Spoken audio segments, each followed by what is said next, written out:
Hello everyone and welcome back to another video. In today's video, we're going to be talking about how I would change every single character in Rivals of Aether 2. And I think there's two really important things to note before we get into this video. First thing, I think Rivals 2 is in a really good spot right now. I don't think any of these changes are needed necessarily. These are just changes that I would personally make. And the second thing is that every single character in Rivals of Aether 2 is viable at this point. So pretty much everything that you're going to see in today's video is going to be a nerf. Everyone is so strong. No one really needs buffs. And there are going to be buffs for certain characters, Etalus, so don't get it twisted, but I think that is important to know because otherwise it just seems like a really negative video where I'm just like, this needs to be changed and this needs to be changed, get rid of that, blah, blah, blah. I'm happy with the state of Rivals 2. I think the game is great, but with that in mind, there are some changes that I would make, and that's what we're going to be talking about. Let's get right into it. Use code ProofBlock too, I almost forgot.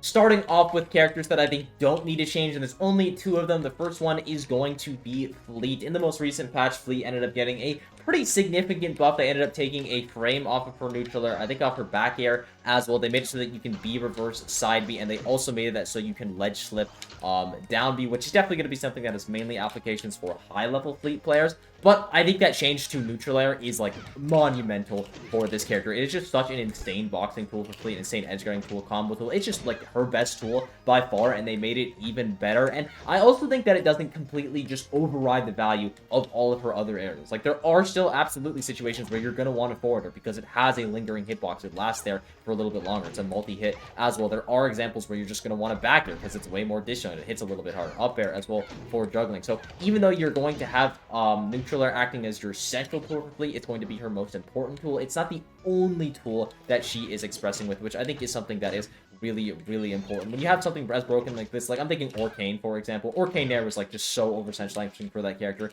Massive problem. I think defensively, Fleet Nair definitely has arguments for being over-centralizing, but I think offensively, all of her other tools still have a ton of value. You're still able to kind of jive them together, which I really, really like.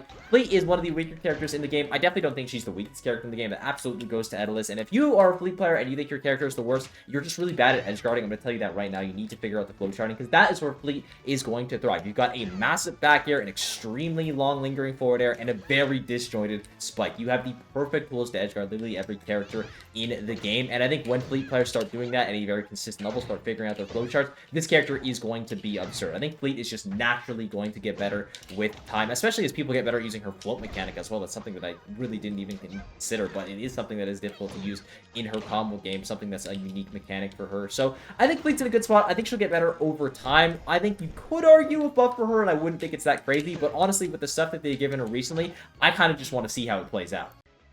Next up is going to be Kragg, and he's going to be the only other character that I'm not going to be making any changes to. And I really like Kragg because all of Kragg's moves are going to be something that you are able to get value out of. If you hit an up tilt, you're getting value out of that. You hit a forward air, I mean, of course you're getting value out of that, but even a weak forward air, you can combo out of back air, up air, down air, neutral air, especially even a forward tilt. If you got the right combo going, you might be able to get a follow-up off of, keep that momentum. It's just like, you have so much going on as Kragg, and because of that, I think that he is one of the best characters in the game at just absolutely wailing on you, but he's also one of the best characters in the game for you yourself to just wail on, and I think that's why Kragg is in such a good spot. He's like the most polarizing character in this game. You hit him really hard, really easy, but he also hits you really hard, really easy, and when we're talking about his like disadvantage state, I think it's in the perfect spot right now, because Pillar, you can recover it from anywhere with Pillar, but it's also like the easiest recovery in the game to contest, because he literally has to go up there and pull the pillar, and you could just, you know, wait for him to pull it and then hit him off, or just hit the pillar itself, especially if he goes to pull for a rock, so you have even more mix-up off stage. Like, you just have so much time to go and pressure them, and then of course he has the mix-up of, you know, canceling that, going to side B, but there's obviously landing lag with side B unless he ledge slips it. Like, there's a lot of stuff that Kragg has access to, and there's a lot of different ways that you can exploit him and he can exploit you, and I really like that about this character. You are just in a constant brawl with Kragg. Neither opponent is safe at any state of play. He could randomly just down B or down air you or neutral special you, and you're going into blender, or he may never escape from that disadvantage state. So yeah, I think Kragg's in a really good spot. He hits you incredibly hard, but you can also hit him incredibly hard if you know what you're doing. Next up is going to be Orcane, and we're actually making changes to this character. First change is going to be a slight reduction to the kill power of up air. The tipper of this move just hits so insanely hard, and you're able to confirm into it off of a multitude of ways. So because of that, I do think it should kill like 10% later. Shout out to Marlon at Battle of BC. He specifically is getting this move nerfed because he kept hitting this like awkward hitbox of neutral air and then confirming that into Tipper up strong, and it was just killing people at like 100%. So I don't think Orcane should be able to do that. And I also think that if Orcane is going to be able to slide around like this with his strong attack, a strong attack that he can just like normally confirm into, by the way, then I also think that this move needs a slight reduction in its kill power. Not even talking about the empowered version. It just covers such an insane amount of space, almost making it there to that top platform. So I'm going to be reducing the kill power here to like 15%, I'm actually going to say. So it kills 15% later. It's a pretty significant reduction in kill power, I'm aware. But also, Orcane has back air at his disposal. He has moves like down tilt, up air, neutral air. I mean, yeah, neutral air is just a raw kill option. I was thinking of it as a confirm option more so. But with the tool like back air at your disposal, I don't think you need a lot of actual strong kill options like up strong, like up air. So with this changes, he's going to be a little bit more reliant on actually hitting that tipper if he wants to steal those stocks extra early, but you're still going to be able to use up strong as a kill tool. It's obviously going to still be stealing stocks. It hits people incredibly hard. Up air is still going to be a kill tool as well, just a couple % later. Next up is going to be Zetterburn, and this is the first character that actually got a decent amount of changes for. Starting off with forward air, I'm going to make it so that it does 1 less damage on the sour spot and 2 less damage on the sweet spot, because I'm pretty sure that's how shield pressure works in this game. It's based off how much damage the character is doing, and that's the goal with this change, is to make it so that forward air is not as good of a move on shield, because Zetterburn's shield pressure was way too good as he has shine, which is just like the move for pressuring like literally anything in this game, but especially for pressuring shield. He has back air as well, down air. Now you're adding forward air, so that makes like he just does not need forward air to be a good shield pressuring tool. So it is not going to be a good shield pressuring tool. It is going to be nerfed in that aspect. I'm also going to be making it so that up strong kills 10% later, just because almost every single time you hit it up strong, the flame effect is going to be applied, whether it's like out of a side B, out of a back air, out of a neutral special. They are likely going to be on fire, and because of that, this move just kills people so incredibly early. But also the non-fire version is still pretty strong in itself, and I don't think that Zetterburn needs up strong to be a tool that is killing sub 90%. He doesn't need any of his strong attacks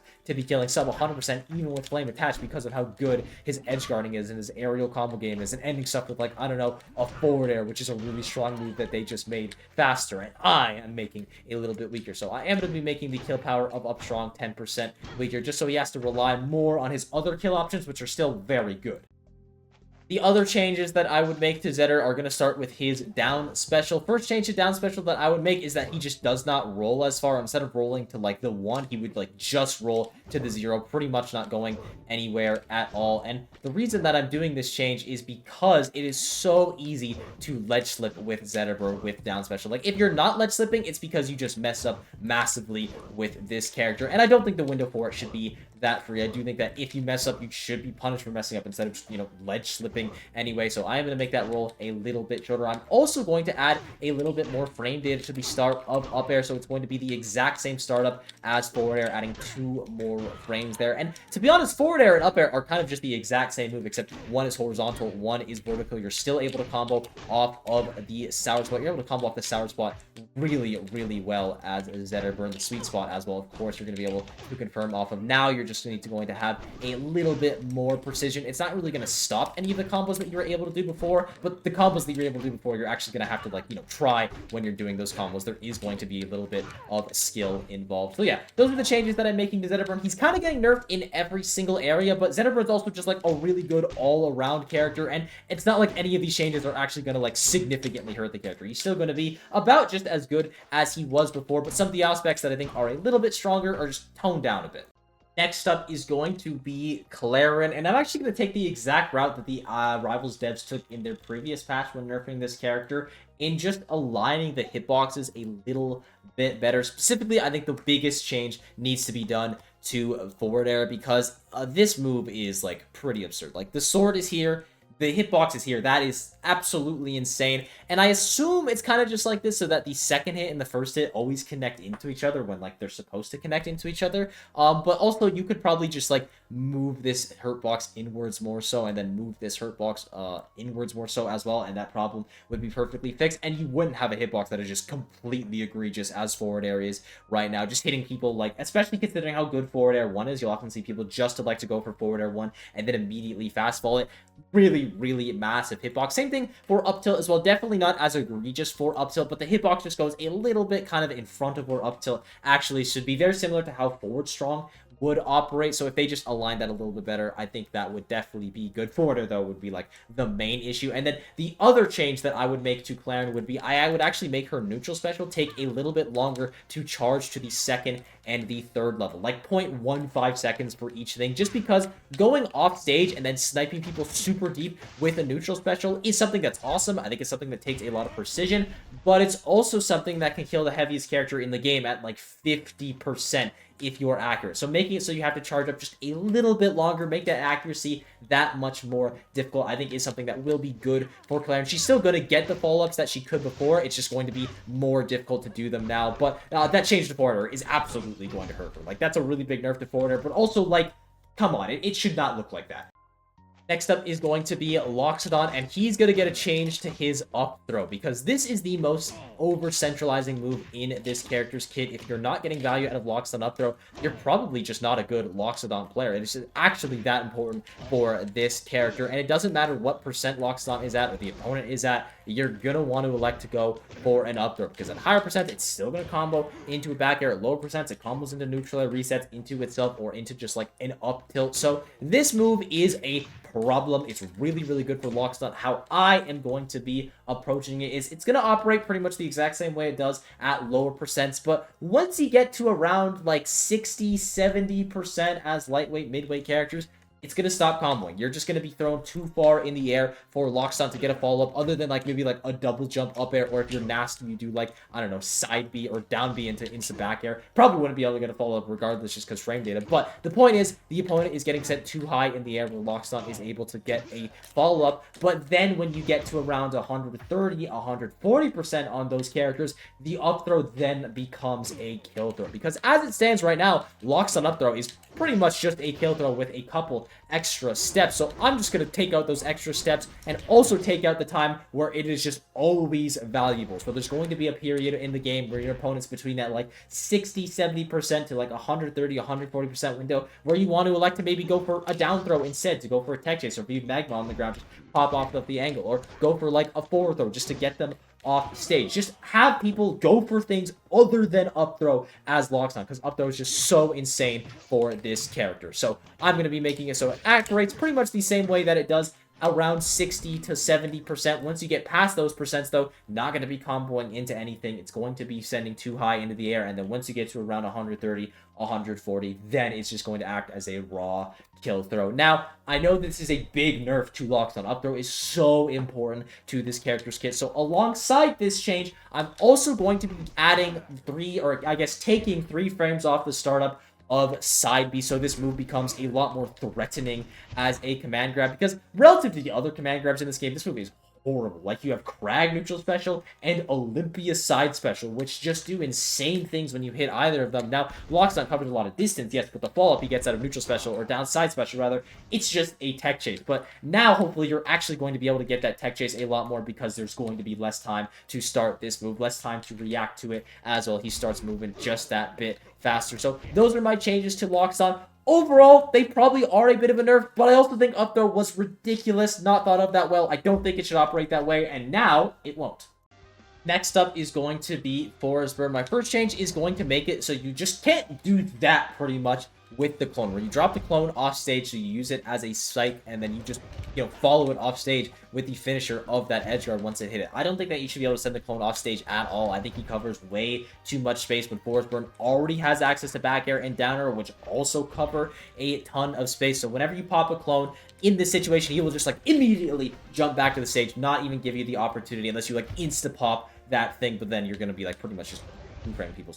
Instantly jump back to the stage. If you pop him when he's off stage, he's instantly jumping back to the stage no matter what. I just don't think that you should be able to pop the clone around the ledge like that and then just, have it be a spike. Like, it should be operating like how he just did right there every single time. I think that's how the Forsburn clone should work. And then other changes to Forsburn, I'm going to make it so that down strong kills 10% later. It's just because this move has such insane frame data, you're able to combo into it as well from a couple of tools. Not as many tools once you get to the higher percent, of course, but there are still ways to confirm into it, like Nair 1 is a pretty solid one, and even not as just a confirm, just running in and sliding. The frame rate on this tool is absolutely insane for how strong it is. So I am going to be making that kill 10% later, and I'm also going to make back air, let's see how many frames I had. I'm going to make back air linger for 3 less frames, because this move is active for so long. Specifically, I'm talking about the sour spot. The sweet spot can be active as long as it is right now, but as it stands right now, you miss the sweet spot of this move, darn. It's okay. I'll just fall anyway with a big hitbox that I can probably get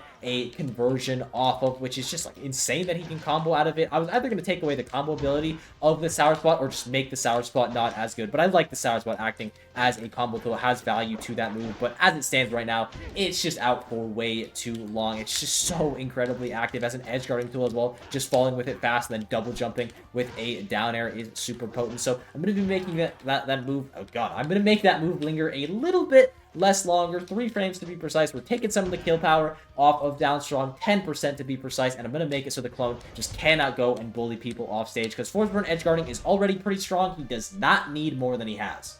Next up is going to be Maypul, and for Maypul, the first change that I'm going to make is I'm going to add 2 frames of startup to neutral special. Actually, I'll add 2 frames of end leg to neutral special. It doesn't need to start slower. And the goal with this is basically just to stop Elkies from doing wrap nair combos where she nairs someone and then wraps to them and then neutral specials them and then nairs them again and then wraps them.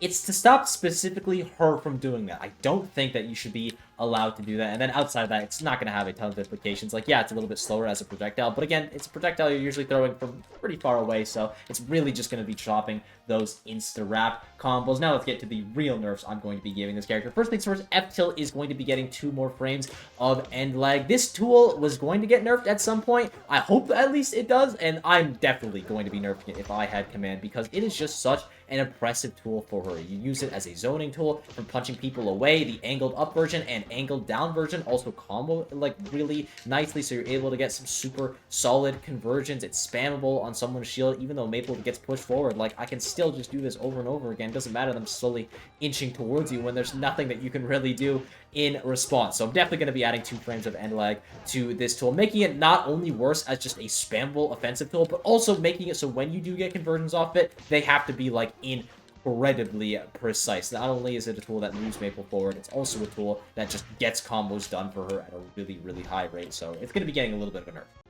Also for Maypul, she's going to be getting a reduction in her kill power. Up special is going to kill like 15 to 20% later, and down special is going to kill 10% later. Up strong is such a, or up special I should say, is such an insane move for this character. It's easy to convert into. You have like a multitude of ways and a multitude of percents, and normally when you're hitting it, your opponent is up in the air, so they're just like exploding off of the top. I don't think that Maypul needs to have all of this speed and all of these routes to combo into a move that is as strong as up B is. And the hitbox forward is like also deceptively big. It scoops people up. Like, it is not something that is precise to hit. If you throw it up there and the opponent's above you, they're going to get clipped by it and they're almost certainly going to die. So that's getting a significant reduction in kill power. Again, like 15 to 20%. For down strong, only a 10% reduction, but as it stands right now, there's like really no reason to ever forward strong, because down strong is like pretty much just as strong, if not stronger. I actually don't know the exact percents there, and out of a wrap you just go for 2 down strongs. You never like to go for the forward strong. The down strong just has better frame data and better knockback, so why would you not do it? Now, by reducing the knockback a little bit, that should hopefully make forward strong an option that is like actually usable for Maypul players, because again, as it stands right now, they pretty much never do it. Like, why would you forward strong when you can just go in? I guess like because it's a little bit more disjointed, but you know, if you whiff this, you're probably still going to be punished anyway. So slight reduction to the kill power of down strong. I'm going to be making it kill 10% later. Big reduction to the kill power of up special that kills 15 to like 20% later. Again, I don't have an exact range there, but it kills later is the point. And I'm also going to be making it so that Maypul is a little bit lighter, specifically by 4 units. So more than a little bit. She's going to be noticeably lighter. You know, Olympia just came out. She weighs 78. Maypul weighs 82. They're both rodents, and one has rock hands versus leaf hands. I think it's pretty fair that Maypul gets a slight reduction in her weight. So it's going to be easier to kill Maypul. It's going to be harder for her to kill you. F-Tilt isn't going to be, well, it's still going to be really strong, but it's not going to be the absolute demon that it is in a neutral right now. And Elkies is not going to have as much fun with the wrap combos. I'm sorry. Next up is going to be Wrastor, and I'm going to be giving him just a slight little buff because I do think he was left in a really awkward spot after the change they made to his forward air in the patch prior to the Olympia one. So I'm going to be reverting the change that they made specifically to the outer hit of forward air. I like the change they made to the inner hit. I think the move prior to that was like incredibly strong, and it is still pretty strong. Now you're able to get follow-ups off of it, but the outer hit of this move is garbage. It's really, really bad, so I am going to be reverting the changes that they made to it. And I'm also going to be nerfing Wrastor because he is still a very strong character, even if he is in a bit of an awkward spot right now. I'm going to be making him 1 unit lighter, which I know does not seem like that big of a deal. It's because it isn't, but I think if Shra is going to be killing me at like 80%, then I think you should die always at 80%. And the final change that I'm going to make to Wrastor, and this one is a pretty big nerf, is I'm going to be making it so that Slipstream gives you 7% less movement speed. I think right now it gives you 20% or 22% more movement speed, so it's going to be around 15%. It's still going to be a really, really important tool for Wrastor neutral. Still makes you faster, just a little bit less fast. You're not going to be as good at pressuring or meeting people super deep off stage as quickly as you were before. Wrastor's edge guarding and pressure and just everything with this character is still really strong. His juggling as well, and Slipstream just exemplifies that, or amplifies that is a better word. So I'm going to be tuning down Slipstream just a little bit, but I'm also going to be giving him that forward air change back just because it's in a really bad spot right now, and hopefully this would make it better. Next up is going to be Ranno, and he's getting a handful of nerfs. Starting with up strong, I'm going to add 3 more frames of recovery as well as 0.1 less hit stun multiplier, because as it stands right now, up strong is like a combo tool that you are able to get conversions off of, which I do not think is something that should be just in a game. I don't think you should be able to get conversions off a strong attack, especially one that's as good as Ranno's does and applies damage, or bubbles rather, to the opponent, and you're just able to juggle people in that disadvantage. It is just like an absurd or obscene tool for Ranno, effectively replacing his up tilt if you're using it right. So hopefully by adding a little bit more end lag and a little bit more hit stun to it, you're not going to be able to combo this move into itself or into anything, because it's an insane tool just as a strong attack. It doesn't need to be a combo attack as well. And the other changes for Ranno are going to be regarding his frame data. So for forward air, I'm going to be nerfing forward air. Crazy, I know. Who could have seen this coming? And they did end up nerfing forward air in one of the recent patches. I believe they added 2 more frames of end lag. But to be frank with you, it just was not enough end lag added to this tool. It is just so insane for Ranno. It is a walling tool that it seems impossible to get against, with a spike at the bottom of it and then a really strong outward hitbox on the middle. And then if you do manage to hit that upward hitbox, well, then Ranno is going to be able to convert off of it if he hitballs it. So you basically just can't go wrong with this move of forward air. It really doesn't. Also, I am going to be adding 3 frames of startup to this tool. It is going to be a lot more committal to actually swing with this thing. Your timings are going to have to be better. You're going to have to be more precise if you want to combo into it as well. And then I'm also going to be taking 1 frame off of neutral air, which might not seem like that big of a deal, but it is pretty significant, because as it stands right now, frame or neutral air is frame 4. It's active on the 4th frame, so you're able to use it to interrupt a lot of combos that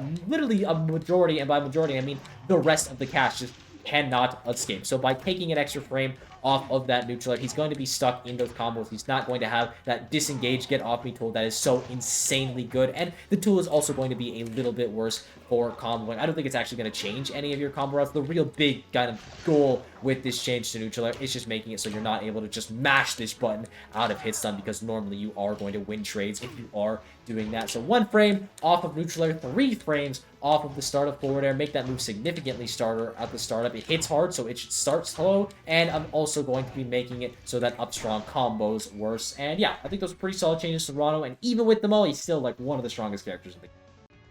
Next up is going to be Etalus, and he is going to be like the one character in this video that is going to get buffed pretty hard, and that is going to be starting with a change to down air. Specifically, when down air is below 50% before it puts you into a tech chase situation, I want to be able to hit all 3 hits of down air into a grab, or all 3 hits of down air into a down throw, all 3 hits of down air into a jab. But if the opponent just mashes jab, I really cannot get any of that. There is like no hit lag at all for people that are getting hit by downer at lower percent. So like dash tag downer, it just really does not work. You have to go for dash tag nair at those low percents. And I want dash tag downer to be an option. So the first change I would make to downer is I would make it so there's 0.1 more hit stun, maybe 0.2, as ever much more hit stun you would need, so that below 50% you're actually able to consistently combo it into a grab or into a jab. Next change I would make to Etalus would be to his back air. As it stands right now, back air is only active for 3 frames, and I just don't think that is enough frames, and I'm going to be making it active for 5 frames. So it's going to linger out there just a little bit longer, making it that much better as an edge guarding tool, or just a tool in general to approach with in the neutral, to disengage with just a more active hitbox. But really, I think by making this more active, we will just make this a much stronger tool for edge guarding, actually incentivize people to go out there with it, because as it stands right now, you literally just go out there with a downer or an up special, because why would you do anything else? And you might still not do anything else, but at least you have a better option on the table as the Etalus player. I would also make it so he is the heaviest character in the game. As it stands right now, I believe he weighs like 106, so I would make it so he is 6 units heavier, putting him at 112, a hug above Loxodont, which is currently at 110. He should be the heaviest character in the game because his disadvantage is by far the worst in the game. It is not comparable to any other character, including Loxodont, without Magma. He just has no mix-up outside of I'm going to do up B, and then I could cancel that up B, yes, but I still have to do an up B after I cancel it anyway. So your only mix-up is on timing. You have no variety in where you want to go as the Etalus player. It's really, really bad. His disadvantage is horrible, so he should be a little bit heavier, a lot heavier, honestly, to compensate for that. And the final changes that I'm going to make for Etalus is the first one being side B. It's no longer going to put you into parry mode when you parry ball, parry punish, whatever you call it, when you parry them as the opponent, because he needs them to put ice on the stage. He really, really does. And you can just never send them towards your opponent because of how easy it is to parry. You just have to send them the other way, which I guess isn't like the worst thing in the world, but also it's a projectile. It shouldn't put you into special fall like the rest of the projectiles. And then the final 2 changes I'm making to Etalus both have to do with his frame data. I'm going to be taking 4 frames off of the end lag of F-tilt. So not only is it going to be faster to apply ice on the ground, but you're also maybe going to be able to get some follow-up off of this move, especially if you hit the right hitbox, especially if you hit it while you're sliding in towards someone, get some pretty insane conversions there. So make that a bit more of a combo tool for Etalus, so he's not just dash attacking a neutral, actually has the incentive to go for like a wave land or a wave dash into a forward tilt. And my favorite personal change is I'm going to be making it so that forward air 1 comes out 3 frames faster, but forward air 2 comes out 3 frames slower. So the move is going to have the same frame data overall, but the shield for it is going to come out faster, so you can actually use it as a defensive shield in the air, escape some combos with it potentially as well, because with shaving 3 frames off of it, forward air 1 is going to come out frame 3, or frame 4 rather. Frame 5 is the first active hitbox of it, but it's an actual combo stopper for Etalus. He can use it to escape situations, and then because there's a little bit more frame data to that second hit, it is going to be harder to actually hit someone with the duff. But I like the idea of making forward air a more defensive tool, and it still is that absolute haymaker when you do manage to hit it. So a lot of changes there to Etalus, making his combo game a little bit better with F-tilt and downer, making his defensive options a lot better with this change to forward air, and making his weight better as well. Can't parry, side special. I think that's all the changes, and personally, I think they're all amazing. Back air change too. I forgot I made that one. That's a good one too. And the final character that we are going to be talking about is Olympia. Now, it's important to note, this character just came out, so it kind of sounds lame that we're already clamoring for nerfs. But it's also important to note that this is an insane character that can do a ton of stuff that she probably shouldn't be able to do. And the first thing that I would actually change to this character is I would make the crystal radius just a little bit smaller, so it's not as good for popping the crystal, which is an insane effect if you get it, and it's also not as good for crystal dash, which is something that is not only good for recovery, but also just a solid thing in the neutral. Now, in terms of how much smaller it would be, I would just make it so you see like these little lines that are going into the circle. That is instead where the circle would start. So it is significantly smaller. You would absolutely notice it as the Olympia player, but you still have a pretty big range of this crystal. If you put it like above a platform, it's still going to be controlling like all of this area. You're going to be able to dash to it, no problem, but it's just not going to be as free. Like specifically, I'm thinking when it's off stage, just putting a crystal here and popping it against like every recovery except like basically Loxodonts, it's the freest thing in the world. You're instantly going to be able to hit the opponent with the crystal, and they're just going to be stuck off stage in that disadvantage. So I am going to be making the crystal field just a little bit smaller.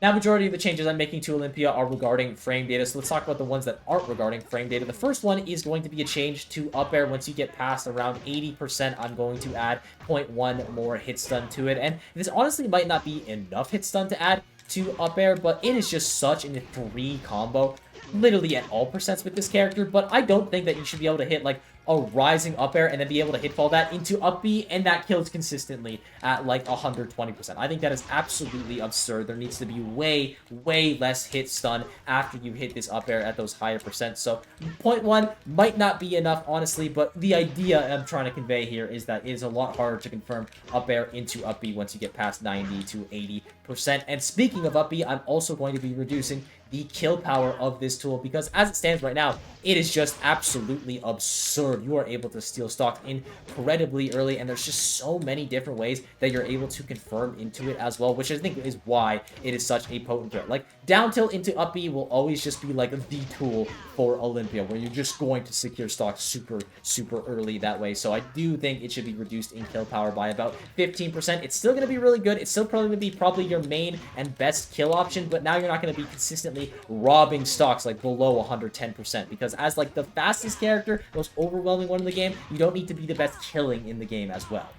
And the final changes for Olympia are going to be her frame data changes. First one is going to be to forward air. I'm going to add 2 more frames of startup to this tool. It just hits incredibly hard, and I think it should come out just a little bit slower to make confirming into, you know, itself, which it can do, that much harder, if not impossible. And then conversions into this tool, also a little bit more precise. I'm going to be adding 1 frame to jab, because as it stands right now, Olympia's jab comes out on frame 3. Pretty much everyone else's jab comes out in frame 5. Ranno's has a faster jab coming out in frame 4. So she is just winning every single scramble right now, literally in the game. And she has down tilt as well, so you don't need your jab to be the fastest one in the game by 2 extra frames. It can be the fastest one in the game just by 1 extra frame. And I'm also going to be adding a frame to back air. It shouldn't really change any of the combo routes with this character, but again, it's just going to add a little bit more precision. And in this patch, I don't want to like gut Olympia. I don't want to really take away any of the stuff that she has. The character literally just came out. I just want to make the stuff that she does have more precise, and it actually is difficult to get faults, because right now confirming like an up air and an up B, freest thing in the world. Back air combos into literally anything in the kit, freest thing in the world, just by adding a little bit more precision. Popping the crystal on anyone's recovery, so easy. Like, there's just so much that Olympia can do in like every aspect of the game that just feels overwhelming. If we can add a little bit more precision to everything, I think it would absolutely help out a lot with this character. At the top level, she's still probably going to be the best in the game, still going to dominate, but at least she's not going to be as overwhelming. Also, before I forget, I'm going to make her 2 units lighter, because even though I said Maypul should be the same weight as her, because, you know, she's got rock hands, she's just so overwhelming. Like, she explodes you at like 0%, so she's also going to explode at 0%.